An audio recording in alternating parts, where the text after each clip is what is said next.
Infertility. এটা হচ্ছে যখন একটি সক্ষম দম্পতি কোনো জন্ম নিরোধক পদ্ধতি ছাড়া 1 বছর একসাথে থাকার পরও, তো আমরা যারা ইনফার্টিলিটি ভুগছেন তাদের মধ্যে আমরা 2 ধরনের গ্রুপকে দেখতে পাই। একটি গ্রুপ হচ্ছেন যারা কখনোই সন্তান ধারণে সক্ষম হননি, আর আরেকটি গ্রুপ দিয়ে নারীদের কি কি কারণ রয়েছে। সেক্ষেত্রে এখনকার দিনে যে সমস্যাটা বেড়ে চলেছে, যে ওবেসিটি বেড়ে, পলিসিস্টিক ওভারি সিনড্রোম, এইটার কারণেই অনিয়মিত মাসিক হচ্ছে এবং তারা নিজেরাও বুঝেন যে তাদের অতিরিক্ত মোটা হয়ে এগুলোই মূল কারণ। দুজনের কারো ক্ষেত্রে কোনো সমস্যাই বের হয় না, কিন্তু দেখা যাচ্ছে কি তারপরে তারা সন্তান জন্মদান দিতে সক্ষম। প্রথমে আসসালামু আলাইকুম, সজীব ক্রিয়েটিভ স্টুডিওর পক্ষ থেকে সবাইকে স্বাগতম। আজকে আমাদের আলোচনার বিষয়বস্তু হচ্ছে বন্ধ্যাত্ব সমস্যা এবং সমাধান। আপনারা অনেকেই জানেন বাংলাদেশের পরিপ্রেক্ষিতে বন্ধ্যাত্ব সমস্যাটা ব্যক্তিগত পর্যায়ে হলেও এটা প্রভাব বিস্তার করে সামাজিকভাবে, আপনার পারিবারিকভাবে এবং মানসিকভাবে। সো এটা একটা খুব বড় সমস্যা বাংলাদেশে, যদিও এটা একটা ব্যক্তিগত সমস্যা, কিন্তু এটা যদি আপনি অনেকভাবে চিন্তা ভাবনা করেন তাই এই সমস্যাটার অনেক ব্যাপকতা রয়েছে। তো আজকে আমাদের মাঝে যে অতিথি রয়েছেন ডক্টর রেহানা সওগাত দিনা, এবং তিনি একাধারে গাইনিকোলজিস্ট এবং ইনফার্টিলিটি বিশেষজ্ঞ। তো আজকে আমাদের এই বন্ধ্যাত্ব সমস্যা এবং বাংলাদেশে আধুনিক চিকিৎসা ব্যবস্থা নিয়েই কথা বলবেন। তো আমাদের এই আলোচনার বিষয়বস্তু শুরু করার আগে আমি একটা ছোট ডিসক্লেমার দিয়ে নিই। এটা কোনো প্রমোশনাল ভিডিও না, এটা মূলত এডুকেশনাল পারপাসের জন্যই। এবং আমাদের এই যে স্পেশালিস্ট আমাদের সাথে যে কথা বলবেন, এর মাধ্যমে আমরা এই বন্ধ্যাত্ব সমস্যা এবং এর যে আধুনিক যে চিকিৎসা ব্যবস্থা সেই বিষয়ে আমরা একটা ইনসাইট তৈরি করতে পারবো। তো আমাদের দর্শকদের মাঝে আমার অনুরোধ থাকবে, আমাদের পডকাস্টটা যদি এই আপনাদের মাঝে ভালো লাগে অবশ্যই এটা শেয়ার করার জন্য এবং আমাকে সাবস্ক্রাইব করার জন্য। তাহলে আপনাদের সহযোগিতার মাধ্যমেই আমরা আরো বেটার কন্টেন্ট নিয়ে আলোচনা করতে পারবো। তাহলে আমাদের মূল আলোচনার বিষয়বস্তুতে আসা যাক। তো welcome doctor Rehana Saogat Dina, thank you for accepting my invitations. এবং আজকে আমাদের এই যে বন্ধ্যাত্ব সমস্যা এবং সমাধান নিয়ে আমরা যে আলোচনার আগেই আমি যে বিষয়টা আপনার মাঝে জানতে চাচ্ছি সেটা হচ্ছে যে অনেকেই জানে না যে এই যে আমরা একজন যে ইনফার্টাইল, তো সেই বিষয়ে আমাদের দেশে ধারণাটা খুবই কম। তো আমি যেটা জানতে চাচ্ছি আপনার কাছে সেটা হচ্ছে যে একজন কাপল কখন মনে করবে যে সে বন্ধ্যাত্ব সমস্যায় সে ভুগতেছে, এবং এই আমাদের দেশে এর রেটের অবস্থা কেমন গ্লোবালি এবং পার্সপেক্টিভের কথা যদি আপনি চিন্তা করেন, এখন এটা কিভাবে ইনসিডেন্সটা যদি সম্বন্ধে একটু আলোচনা করেন দর্শকদের মাঝে, তাহলে আমরা একটু দর্শকদেরকে সেই বিষয়ে জানাতে চাচ্ছি। Thank you. আসসালামু আলাইকুম। আসলে বন্ধ্যাত্বের বিষয়টি কি বা ইনফার্টিলিটি, এটা হচ্ছে যখন একটি সক্ষম দম্পতি কোনো জন্ম নিরোধক পদ্ধতি ছাড়া 1 বছর একসাথে থাকার পরও বাচ্চা ধারণে অক্ষম হন, তখন আমরা এই বিষয়টিকে বন্ধ্যাত্ব বা ইনফার্টিলিটি বলে থাকি। আচ্ছা, এখন এক্ষেত্রে যদি ফিমেল পার্টনারের বয়স যদি 35-এর উপরে হয় তাহলে আসলে এই টাইম লিমিটটি আরো কমে আসে, অর্থাৎ 6 মাস তারা একসাথে থাকার পরও যদি সন্তান ধারণ অক্ষম হন তখনই এটাকে ইনফার্টিলিটি বলা হবে। বর্তমানে এই ইনফার্টিলিটি শব্দর পরিবর্তনে আসলে সাবফার্টিলিটি বলা হচ্ছে, কারণ কেউ অ্যাবসলিউটলি ইনফার্টাইল এই ধরনের সংখ্যাটা খুবই কম। আমরা ঠিকমতো পরীক্ষা নিরীক্ষা করলে, ঠিকমতো চিকিৎসা দিলে এই ইনফার্টিলিটি বিষয়টিকে আমরা ওভারকাম করতে পারি এবং তারা বাচ্চা ধারণে সক্ষম হন। সুতরাং পুরোপুরি বন্ধা এইভাবে কাউকে আসলে আমরা বলতে পারি না। এই জন্য জিনিসটি সাবফার্টিলিটি হিসেবেই এখন ওয়ার্ল্ড ওয়াইড পরিচিতি লাভ করছে। তো আমরা যারা ইনফার্টিলিটি ভুগছেন তাদের মধ্যে আমরা 2 ধরনের গ্রুপকে দেখতে পাই। একটি গ্রুপ হচ্ছেন যারা কখনোই সন্তান ধারণে সক্ষম হননি, আর আরেকটি গ্রুপ হচ্ছেন যারা আগে হয়তো সন্তান আছে অথবা বাচ্চা নষ্ট হয়ে গেছে অথবা একটু মধ্যে হয়েছে এবং বর্তমানে তারা বাচ্চা নিতে চাচ্ছেন কিন্তু আর বাচ্চা হচ্ছে না। তো আসলে সারা পৃথিবী জুড়েই এই বন্ধ্যাত্বের হার দিন দিন বেড়েই চলেছে। 2023-এর WHO ডাটা অনুসারে এর পার্সেন্টেজ এখন 17.6%, অর্থাৎ প্রতি 6 জনে একজন বন্ধ্যাত্ব সমস্যায় ভুগছেন। বাংলাদেশেও এর হার মোটামুটি 10%-এর কাছাকাছি। আচ্ছা, এখন আমরা দেখি যে কে আসলে স্বামী না স্ত্রী, কে দায়ী। অনেকেই বলেন রোগীরা এসে যে ম্যাডাম কার সমস্যা, আমার না আমার হাজবেন্ডের। কিন্তু আসলে এইভাবে সমস্যা বলতে গেলে দেখা যায় আগেকার দিনে মানুষ মনে করতো যে একটা ওয়াইফই দায়ী, কিন্তু এখন দেখা যাচ্ছে যে না, পুরুষ মহিলা দুজনেই সমানভাবে দায়ী। দুজনের হারে যদি প্রতি 100 জনের মধ্যে ধরি দেখা যায় 30-35% একজন পুরুষ দায়ী থাকেন, 30-35% ক্ষেত্রে একজন নারীও দায়ী থাকেন, এবং 10% ক্ষেত্রে দেখা যায় তাদের দুজনের মধ্যেই কিছু কিছু সমস্যা পাওয়া যায়। বাকি 10% হচ্ছে আননোন, অর্থাৎ এখনো অজানা। অর্থাৎ আমাদের যে সাধারণ পরীক্ষা নিরীক্ষা পদ্ধতি যা আছে সেগুলো দিয়ে দুজনের কারো ক্ষেত্রে কোনো সমস্যাই বের হয় না, কিন্তু দেখা যাচ্ছে কি তারপরে তারা সন্তান জন্মদান দিতে সক্ষম হচ্ছেন না। এখন এই ক্ষেত্রে আমরা যদি বলি যে প্রথমে নারীদের কি কি কারণ রয়েছে, সেই ক্ষেত্রে এখনকার দিনে যে সমস্যাটা বেড়ে চলেছে, যে অবেসিটি বেড়ে চলেছে, এবং এর জন্য যে সমস্যাটা উঠে আসছে যে অনিয়মিত মাসিক, পলিসিস্টিক ওভারি সিনড্রোম, এইটার কারণেই অনিয়মিত মাসিক হচ্ছে, এবং তারা নিজেরাও বুঝেন যে তাদের অতিরিক্ত মোটা হয়ে যাওয়া, অবাঞ্ছিত চুল গজানো, এই ধরনের সমস্যা তারা ভুগে থাকেন। এবং খুব কিছু ক্ষেত্রে দেখা যায় যে তাদের অনিয়মিত মাসিকের কারণ হচ্ছে তাদের ডিম্বাণু কমে যাওয়া, এই ধরনের। আর কিছু কিছু ক্ষেত্রে দেখা যায় যে জরায়ুর সমস্যা রয়েছে, যেমন বিভিন্ন ধরনের টিউমার, পলিপ, এই ধরনের। আর কিছু ক্ষেত্রে দেখা যায় যে টিউবের ব্লক, এই বিষয়টাও দিন দিন বেড়ে চলেছে। এর কারণ হিসেবে আমাদের এই সাউথ এশিয়ান রিজিয়নের টিবি বা যক্ষ্মা, এটাকে মূল কারণ হিসেবে ধরে নেওয়া যায়। এছাড়াও বিভিন্ন এসটিডি অর্থাৎ সেক্সুয়ালি ট্রান্সমিটেড ডিজিজ, যেমন গনোরিয়া, ক্লামিডিয়া, এগুলোও দেয়। এছাড়া কিছু ক্ষেত্রে আমরা দেখি যে যাদের আগে বিভিন্ন ধরনের এমআর, ডিএনসি অথবা একটিভিস প্রেগনেন্সি ইতিহাস রয়েছে, তাদের ক্ষেত্রেও টিউবটা ব্লক থাকতে পারে। এখন মোটামুটি ওভারি, জরায়ু, টিউব, এই তিনটাই তাদের ক্ষেত্রে মূল কারণ। আর হচ্ছে পুরুষের ক্ষেত্রে দেখা যায় যে তাদের সিমেন অ্যানালাইসিস করলে কারো কারো শুক্রাণুর সংখ্যা কম, অথবা কারো কারো ক্ষেত্রে শুক্রাণু একদম নেই, এরকমও আসে। তো এই পিছনে কারণগুলো কি? এখন এই পুরুষের ক্ষেত্রে দেখা যায় যে 40-50% ক্ষেত্রেই কারণগুলো অজানা, মানে অজানা কারণেই তাদের ক্ষেত্রে এই শুক্রাণুর সংখ্যা কমে যায় অথবা অ্যাবসেন্ট থাকে 40-50% ক্ষেত্রে। এবং বাকি ক্ষেত্রগুলোতেও আমরা পুরুষের ক্ষেত্রেও দেখি যে তাদের অবেসিটিটা একটা মূল কারণ। এছাড়া ভ্যারিকোসেল নামে অন্ডকোষের একটা অসুখ রয়েছে, সেক্ষেত্রেও হতে পারে। এবং বাকি ক্ষেত্রে দেখা যায় তাদের বিভিন্ন ধরনের ওষুধ নেওয়া, অথবা তাদের হচ্ছে যে বিভিন্ন ধরনের স্ট্রেস, অ্যাংজাইটি, বিভিন্ন টেম্পারেচার কাজ করা, মানে এখন যে ফ্যাক্টরি ওয়ার্ক গুলো বাড়ছে বা কর্পোরেট ওয়ার্কে লং আওয়ার ওয়ার্ক, এগুলোর কারণেও শুক্রাণুর প্রবলেম দেখা যাচ্ছে। এছাড়া বিভিন্ন ধরনের অসুখ বিসুখ যদি ধরেন কারো ক্যান্সার, এই জন্য হয়তো রেডিওথেরাপি বা কেমোথেরাপি নিতে হয়, সেক্ষেত্রেও শুক্রাণু কোয়ালিটি এবং কোয়ান্টিটি দুটোই দিনে দিনে কমতে থাকে। আর বিভিন্ন ধরনের ক্রনিক ডিজিজ গুলো যেমন ডায়াবেটিস, তারপর কিডনির সমস্যা, লিভারের সমস্যা, এগুলো থাকলেও দিনে দিনে এই সমস্যাগুলো শুক্রাণুর সমস্যাগুলো বাড়তে থাকে। এছাড়া কিছু কিছু ক্ষেত্রে জন্মগত কারণও থাকে, কিন্তু সেটার হার খুবই কম। এবং এই শুক্রাণুর সমস্যা ছাড়াও আরেকটি কারণ রয়েছে যে তাদের হয়তো তৈরিও হচ্ছে ঠিক মতো, কিন্তু হয়তো ইজাকুলেশনে আসছে না। এটা কারণ হিসেবে তাদের ক্ষেত্রেও ব্লক দেখা যায়, এবং এই ব্লকের কারণও সেই টিবি, যক্ষ্মা অথবা সেক্সুয়ালি ট্রান্সমিটেড ডিজিজ কারণ হিসেবে এইগুলোই মূল কারণ।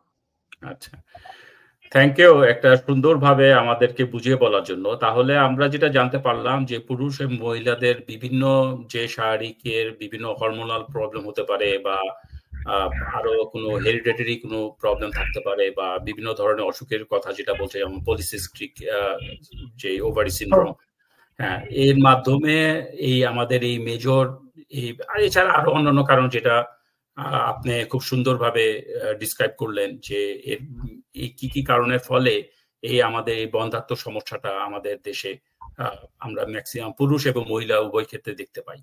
তাহলে এখন আমি যেটা জানতে চাচ্ছি, তাহলে এর ম্যানেজমেন্ট সিস্টেমটা কোন কিভাবে হবে এবং এই যে অনেক কাপলই আছে আমাদের দেশে যে মানে একটা বড় সমস্যা যে শারীরিক সমস্যা হলে এটা আমরা সাধারণত ডক্টর কাছে যেতে চাই না বা এটা বলতে খুব একটা দ্বিধা বা লজ্জা একটা কাজ করে।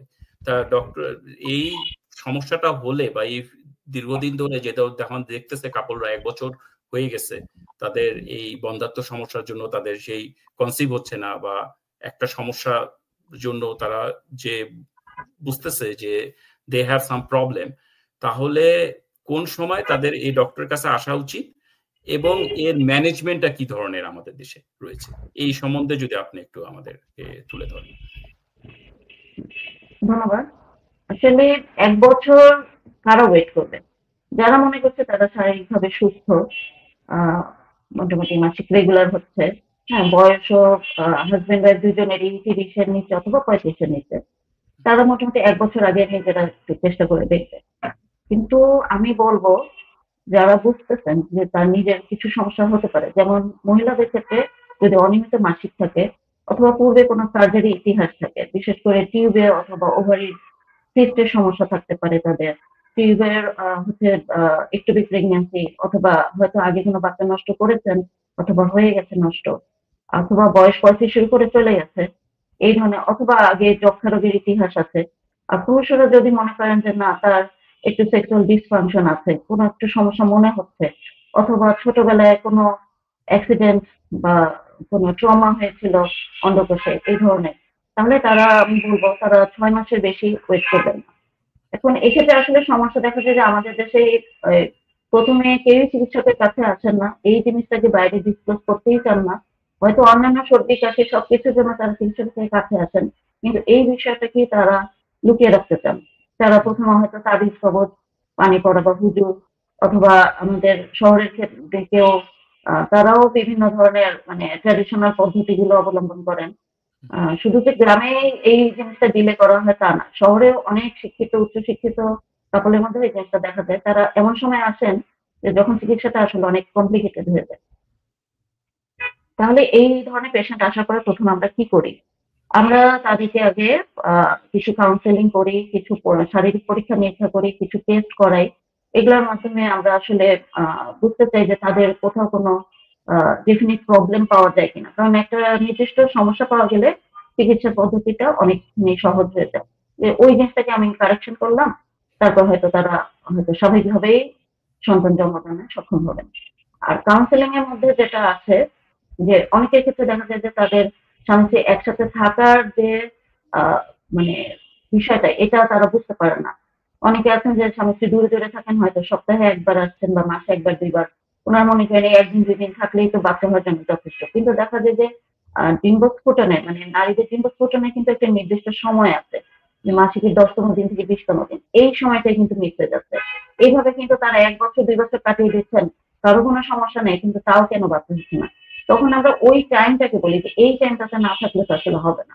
হ্যাঁ, আর এই যে একটু আগে যেটা বললাম যে মেল পার্টনারের স্ট্রেস, অ্যাংজাইটি, ডিপ্রেশন, টেম্পারেচার এগুলোকে কাজ করে তাদের কোয়ালিটি অনেক খারাপ হয়ে যায়। হুম, স্পেসিমেন কোয়ালিটিটা সেটা আমরা বলি যে এগুলো আপনারা একটু ঠিক করেন। হ্যাঁ, তাদের খাওয়া দাওয়া ব্যাপারে কিছু বলি, পুষ্টিকর খাবার দাবার, শাকসবজি, ফলমূল, বাদাম এগুলো একটু বেশি করে খেতে বলি। আর যদি অবস্থিতি প্রবলেম থাকে দুজনের মধ্যে, সেটা আমরা একটু বলি যে একটু ডায়েটিং করতে, এক্সারসাইজ করতে এবং পরস্পর একটা কোয়ালিটি টাইম কাটাতে। মেন্টাল স্ট্রেসটাও কিন্তু এখনকার দিনে মানে খুব বড় একটা কারণ হয়ে দেখা যাচ্ছে। আচ্ছা, তারপর আমরা কিছু এক্সামিনেশন করি, টেস্ট করি এবং পরবর্তীতে আমরা চিকিৎসা শুরু করি।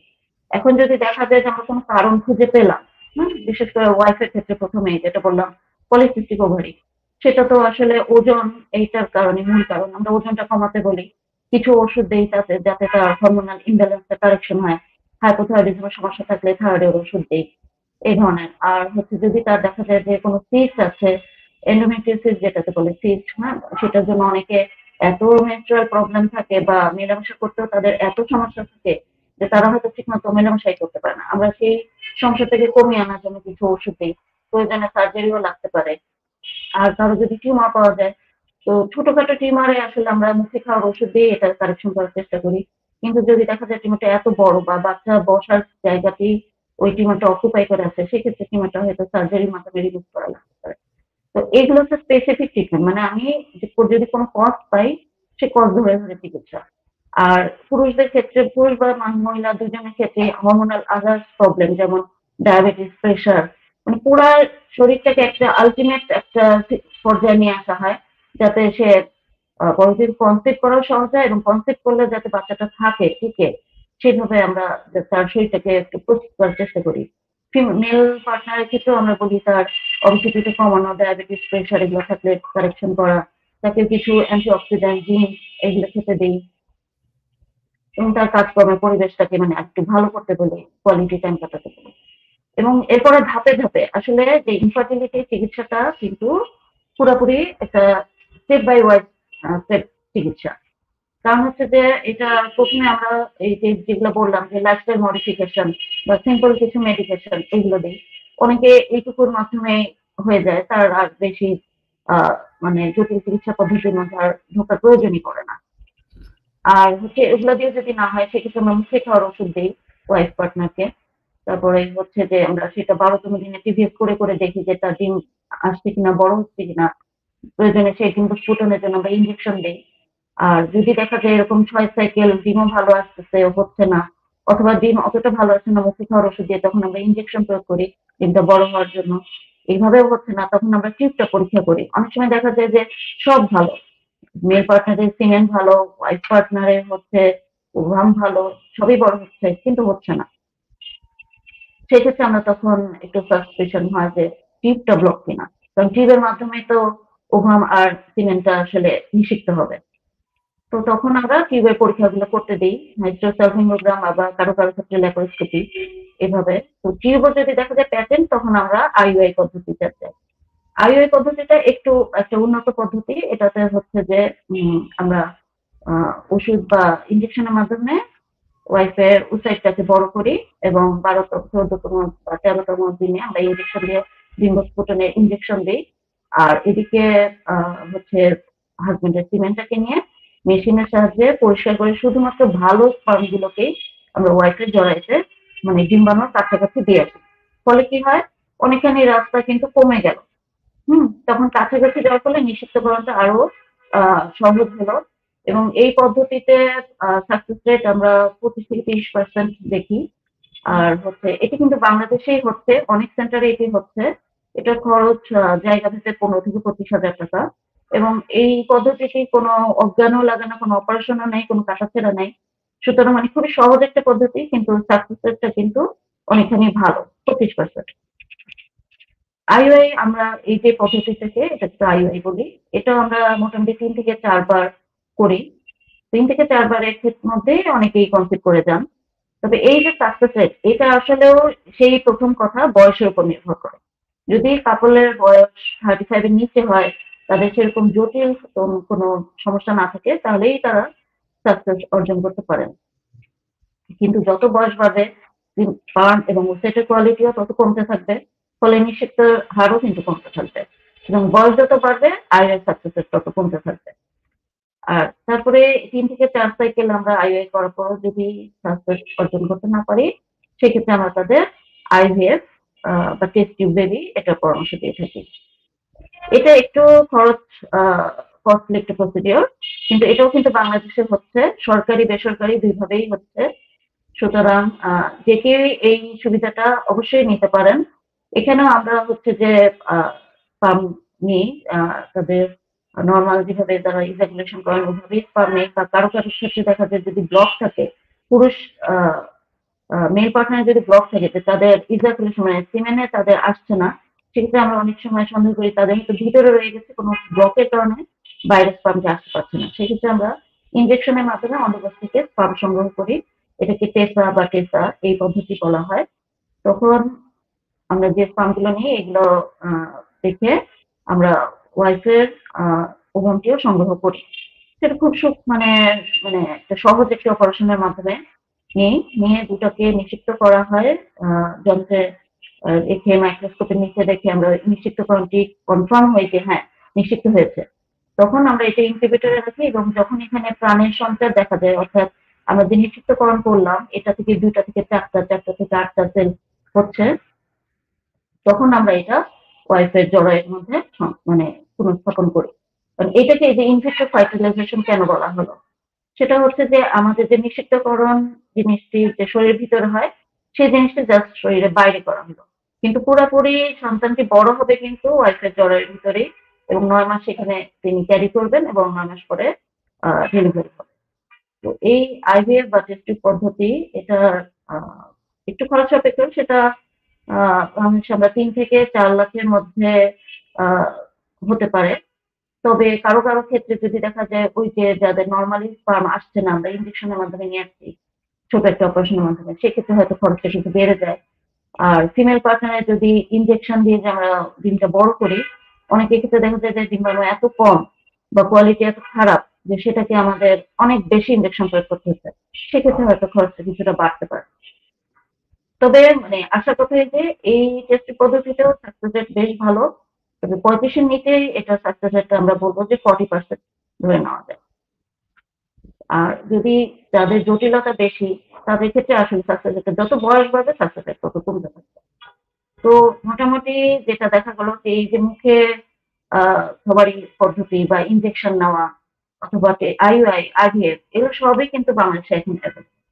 এবং সরকারি বেসরকারি দুভাবেই হচ্ছে। সরকারিতে একটু সময় হয়তো বেশি লাগে, খুবই স্বাভাবিক। সরকারিতে ওয়ার্কলোড বেশি, লোক বেশি, কিউ বেশি থাকে, একটু টাইম লাগে। এবং প্রাইভেটে এটা বেশ ভালো সার্ভিস দেওয়া। তাহলে আমরা একটা জানতে পারলাম যে আমাদের অনেকের যেটা একটা ধারণা যে যে আইভিএফ বা যে মডার্ন যেই এই বন্ধ্যাত্ব চিকিৎসা ব্যবস্থা আছে, এবং বাংলাদেশের পর্যায়ে যারা ধরেন একটু মিডল ক্লাস বা আপার মিডল ক্লাস, তারা সবাই চিন্তা করে হয়তো আমাদের দেশে এই ধরনের কোনো ব্যবস্থা নেই, এবং পাশের দেশ ইন্ডিয়া বা আরো আধুনিক যেগুলো দেশ আছে যেমন সিঙ্গাপুর টিঙ্গাপুর বিভিন্ন দেশে যায়। তো কিন্তু আমরা আপনার আলোচনার মাধ্যমে যেটা জানতে পারলাম যে আমাদের এই যে চিকিৎসা ব্যবস্থাটা এখন বাংলাদেশের মানে পাবলিক এবং প্রাইভেট দুই পর্যায়েই এর চিকিৎসা ব্যবস্থাটা এখন খুব সাকসেসফুলি হচ্ছে, এবং আপনার কথা অনুযায়ী যেটা জানতে পারলাম যে সাকসেস রেট এখন প্রায় 40 থেকে 50%। এবং এটা হচ্ছে সাকসেস রেটটা অনেক সময় নির্ভর করে হচ্ছে পেশেন্টের কন্ডিশনের উপরে এবং বয়সের উপরে। তো আমি এখন যেটা জানতে চাচ্ছি, এই যে আমাদের দেশে এই বন্ধে এত আধুনিক অবস্থা, আমাদের আগের চেয়ে আমাদের নলেজ লেভেল অনেক ভালো।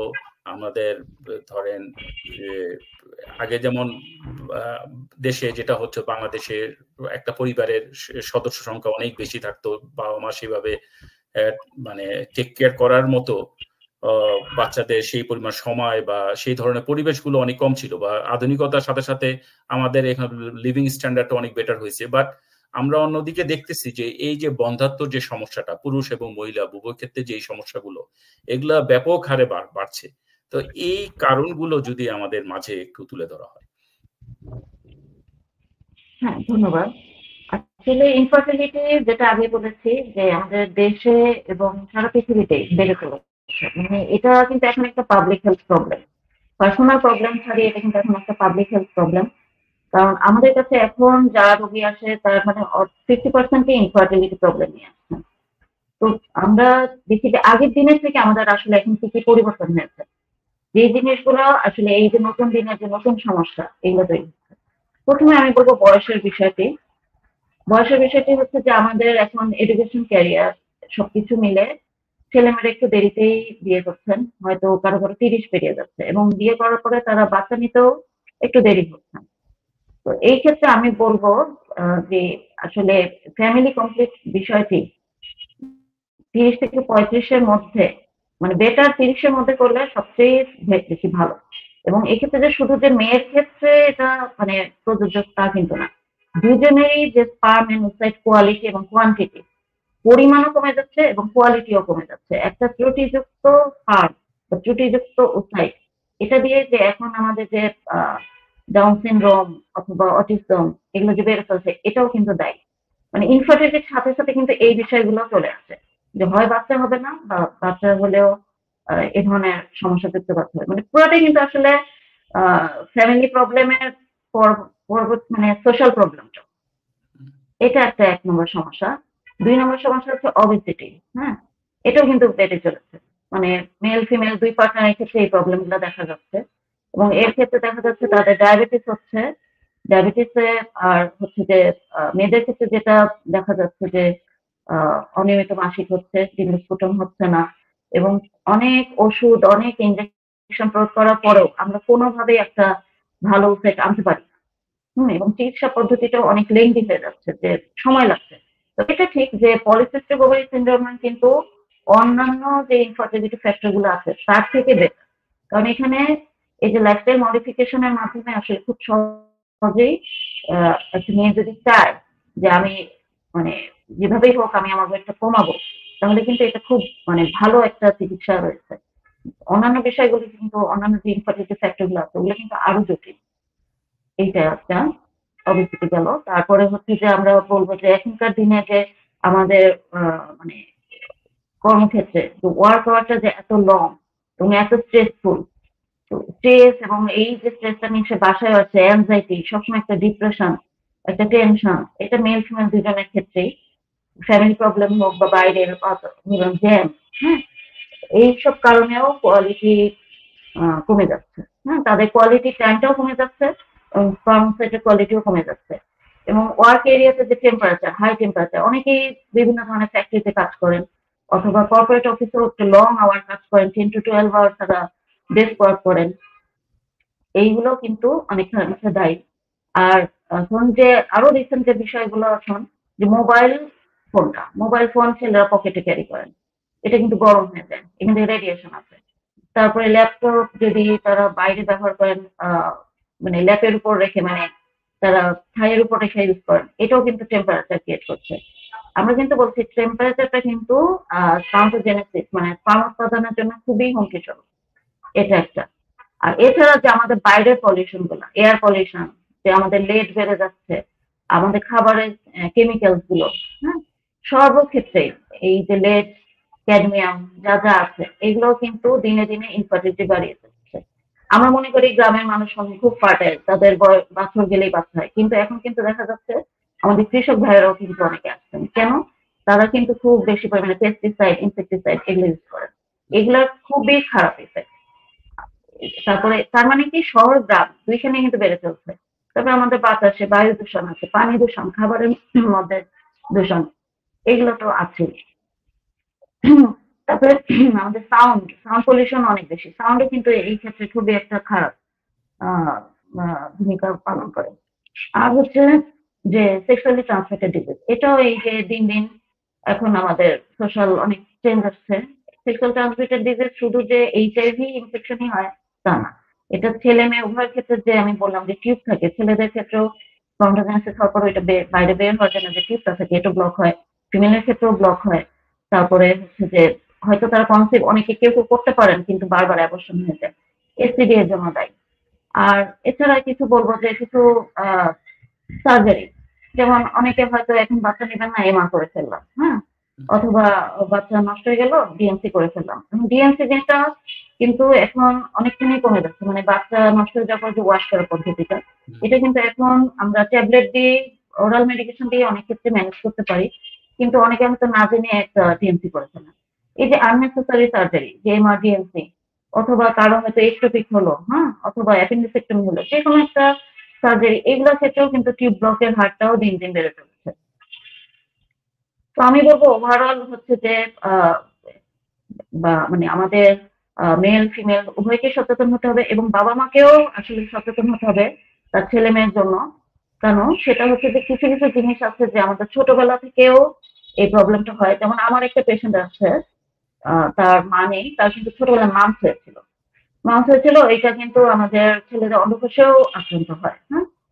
ফলে ওই ছেলে কিন্তু চিকিৎসকের কাছে যায়নি, যেহেতু মা নেই, হয়তো ওরকম নিয়ে যাওয়ার লোক ছিল না বা ওরকম সচেতনতা ছিল না। সে ছেলে কিন্তু এখন তার স্পার্ম কোয়ালিটি খুবই খারাপ, প্রায় অ্যাজোস্পার্মিক, নাই বললেই চলে। এই জিনিসটা বাবা মাকে ছোটবেলা থেকে ছেলে সন্তান মেয়ে সন্তান দুজনের ক্ষেত্রেই বেশ ভালো মতো খেয়াল রাখতে হবে। কারণ হচ্ছে এই যে স্নান করলাম, এটা থেকে প্রবলেম হয় অনেক ক্ষেত্রে। এছাড়া যে কোনো প্রকার অ্যাক্সিডেন্ট, সে ওখানে ব্যথা পেলো, হ্যাঁ, পড়ে গেল, হ্যাঁ, এই যে কোনো সমস্যাতে আমাদের কিন্তু আসলে দ্রুত চিকিৎসকের শরণাপন্ন হতে হবে। এটাই। আর কারো ফ্যামিলিতে যদি ইনফার্টিলিটি প্রবলেম থাকে, সেক্ষেত্রে কিন্তু তাদের একটু আগে থেকেই সচেতন হতে হবে যে তারা বিয়ের পরে ওই যে যেটা বললাম যে 1 বছর ওয়েট না করে একটু আগেই হয়তো আসবে, কারণ ফ্যামিলিয়াল প্রবলেম গুলা এগুলো অনেক কিছু কিন্তু জেনেটিক, যে একজনের ক্ষেত্রে কিন্তু আরেকজনের হতে পারে। তো মোটামুটি এইভাবে আমরা আসলে সচেতনতাও তৈরি করব, এবং এইভাবে আমরা আসলে ওয়ার্ল্ডের যে বেড়ে যাচ্ছে রাইজিং ট্রেন্ডটা ইনফার্টিলিটি, এটা আসলে আমাদের কমিয়ে আনবে। তো থ্যাংক ইউ ডক্টর দিনা, খুব সুন্দরভাবে বুঝিয়ে বলার জন্য যে কিভাবে রেট গুলো আমাদের বেড়ে যাচ্ছে, এবং এই যে বিভিন্ন আমাদের শারীরিক এবং আমাদের যে কর্মক্ষেত্রে থেকে আরম্ভ করে এই যে আমরা যে বিভিন্নভাবে রেডিয়েশন এক্সপ্লোর হচ্ছি, যার ফলে দেখা গেছে যে পুরুষ এবং মহিলা এবং আমাদের শারীরিক যে আগে যেরকম আমাদের একটা শারীরিক পরিশ্রম ছিল, এখন আধুনিকতার ফলে এই শারীরিক পরিশ্রমটাও কমে গেছে। তো এটার ফলে দেখা গেছে অবিসিটি বেড়ে গেছে, এবং এই শারীরিক পরিশ্রম না হওয়ার জন্য আমাদের অনেক ধরনের শারীরিক প্রবলেম হচ্ছে, যেমন diabetes is one of the major reason. এগুলো অনেক ধরনের জিনিস খুব সুন্দরভাবে দর্শকদের মাঝে তুলে ধরার জন্য ধন্যবাদ। তো এখন আমরা প্রায় আমাদের অনুষ্ঠানের শেষ পর্যায়ে চলে আসছি। তো আমি যেটা জানতে চাবো আপনার কাছে, যে আপনার এই আমাদের এই টোটাল জনসাধারণের জন্য, আমাদের দর্শকদের জন্য আপনার মেসেজটা কি থাকবে, যে এই যে বন্ধ্যাত্ব আমাদের এখন একটা জাতীয় সমস্যা তৈরি হয়েছে, এবং সেই সাথে এটার যে একটা ইম্প্যাক্টটা আমি আগেই যেটা বলেছি, সেটা পারিবারিক একটা ইম্প্যাক্ট তৈরি হয়, এবং এর সাথে মানসিক একটা ইম্প্যাক্ট তৈরি হয়, এবং উভয় ক্ষেত্রে যেটা একটা সোশ্যাল একটা যে ইম্প্যাক্ট তৈরি হয়, সেটার থেকে সেই আলোকে যদি আপনি যে আমাদের আপনার ফাইনাল মেসেজটা কি হবে আমাদের দর্শকদের জন্য? ধন্যবাদ। আসলে পুরো আলোচনাটার মধ্যে আমি একটা জিনিসই এমফাসিস দেওয়ার চেষ্টা করেছি, যে বয়স, এই বিষয়টা। বয়স এখন হচ্ছে যে আমাদের দেশে অনেকেই হাজবেন্ডরা কিন্তু ডাক্তারের কাছে আসতে চান। তো আমার প্রথম মেসেজ এটাই, যে সচেতন হন।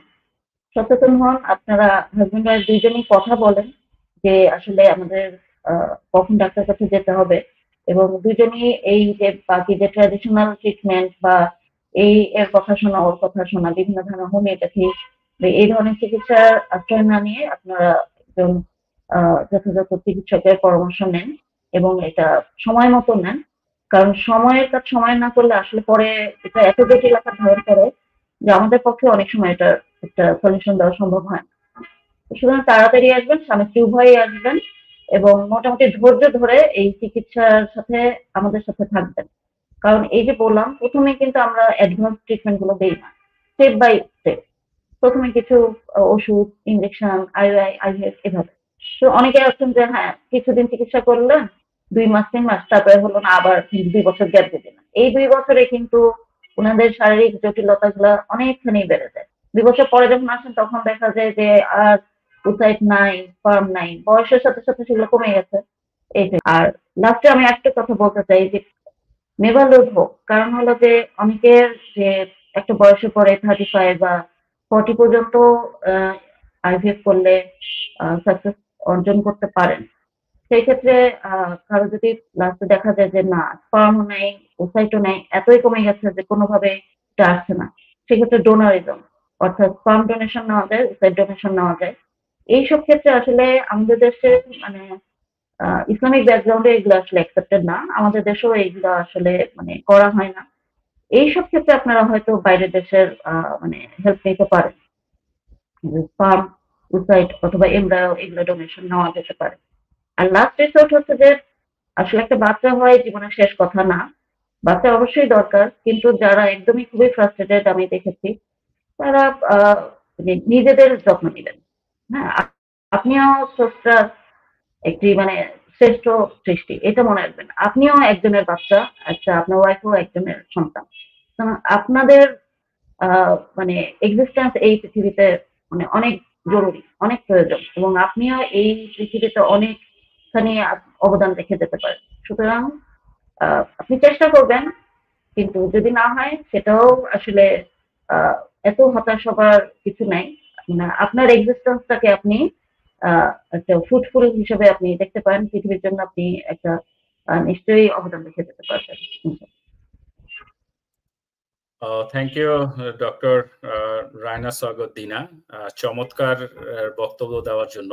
এবং আমি মনে করি আপনার এই আলোচনার মাধ্যমে দর্শকরা এই যে বন্ধ্যাত্ব যে সমস্যা এবং এই যে বিভিন্ন যে সমস্যা সমাধানগুলো আছে, স্পেশালি বাংলাদেশে যে এখন আমাদের অনেকেরই জানা নেই যে যে নতুন নতুন যে চিকিৎসা পদ্ধতি তৈরি হচ্ছে এবং এখানে যে আমাদের একজন বিশেষজ্ঞ ডক্টররা তৈরি আছেন, হ্যাঁ, সেই এই যে জিনিসগুলো ইনসাইট গুলো আজকে আমাদের পডকাস্টের মাধ্যমে তুলে ধরাটাই হচ্ছে আমাদের মূল প্রতিপাদ্য বিষয়।